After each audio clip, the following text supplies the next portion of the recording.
Hey and welcome back. 2 or 3 days after the Rendlesham forest incident, this happened. A car driving down a rural road in Texas encountered a flying object raining luminous material. The car stopped and they encountered this strange stuff which covered the car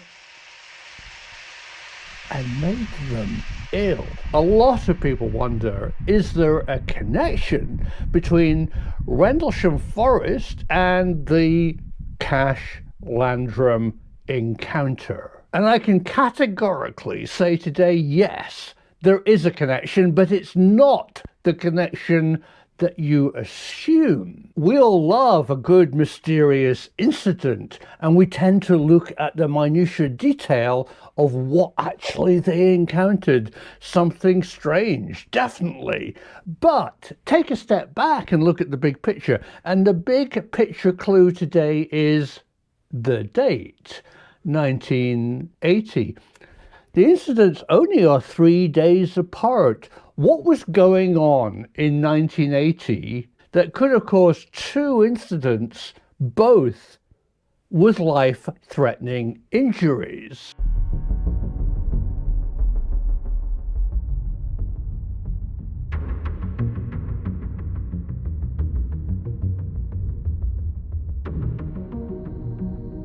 Hey loyal viewers, I love doing these films for you, and it's just really exciting to research these interesting cases.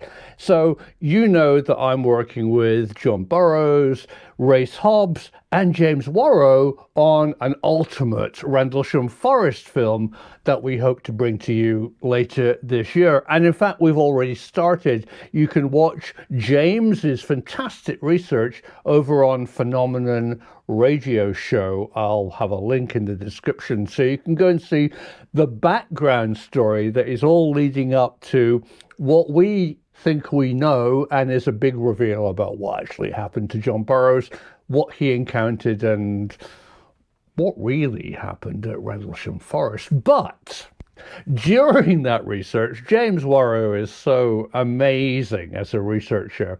He said, Simon, had I ever heard of Teal Rain? Teal Rain? Sounds like a jacket. No, James, I really hadn't heard of Teal Rain, but wow. Teal Rain is a code name for an unmanned aerial vehicle extended duration program that happened in the late 70s. And at the same time, Rendlesham Forest and Cash Landrum. So I put my traditional research hat on, not my tinfoil ufologist hat, but I don't know what's happening. Why are code names and life-threatening incidents all happening at the end of the 70s, the beginning of the 80s? It's reasonably easy to answer. Now, many people think that Ronald Reagan introduced the concept of Star Wars, SDI, Strategic Defense Initiative, when he became president in the 1980s and introduced it to the American public and to the world and to his enemies, that the US was looking into a possible future program of defense.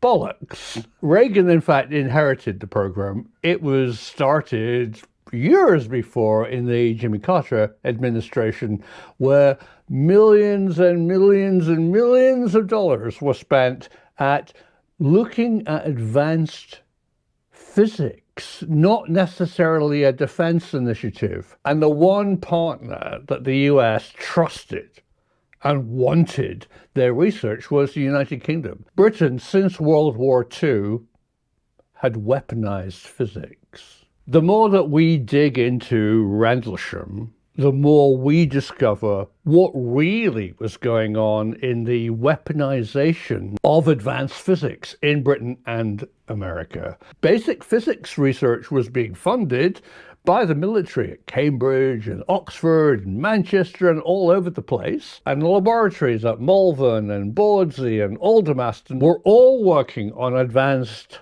weapons. So that's the connection. They weren't both UFO incidents. They weren't even both similar physics.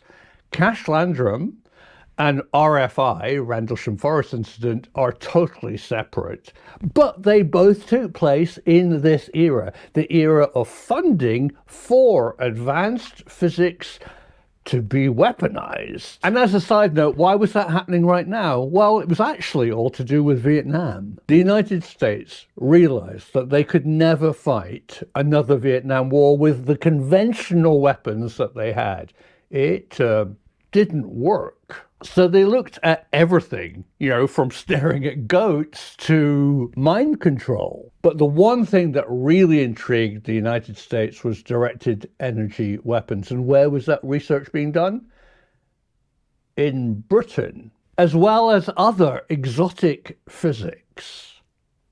That's why whatever the Cash Landrum incident was, and whatever Rendlesham Forest really was funded during this era of amazing development of looking at things that could expand potential ways of fighting wars. So that came across as a bit of a rant. It wasn't supposed to. It's actually our thesis in looking at what really could have happened alongside the exotic at Rendlesham Forest. And because we need to study all the things that were going on in the SDI era, or prior to its public release, James Worrow said, Simon, look at Teal Rain. Teal Rain really doesn't mean anything to me. Oh boy, it's interesting. Today, the story of how the United States, Israel, and Britain made an airplane that can stay in the sky for longer than 64 days without refueling and be completely unmanned. Teal Rain from globalsecurity.org. In the 1970s, DARPA initiated Project Teal Rain, focused on improving unmanned aircraft engine performance and design. It started programs to demonstrate the ability to carry significant payloads for operationally required durations. The program investigated advanced concepts for high-altitude, long-endurance HALE UAVs, unmanned aerial vehicles, to perform reconnaissance, surveillance, and target acquisition missions. The objective was to find ways to keep UAVs aloft for days, even weeks. Teal Rain investigated nuclear, solar, and microwave-powered motors, as well as exotic materials and exotic designs. These were unfettered technology push studies seeking to generate new ideas. The program successfully demonstrated very long endurance and high altitude operation. DARPA has invested in unmanned vehicles since the 1960s, a time when the concept of having unmanned vehicles engendered widespread skepticism within military circles.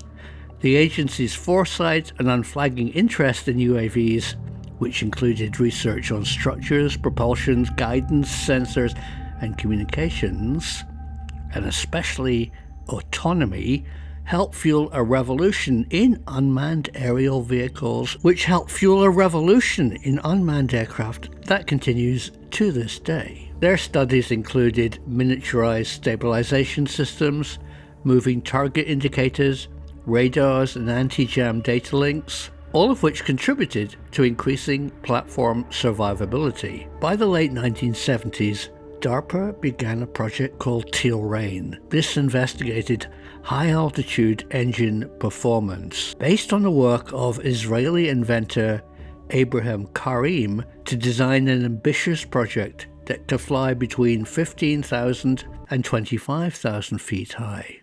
Its mission was to have long loiter capability.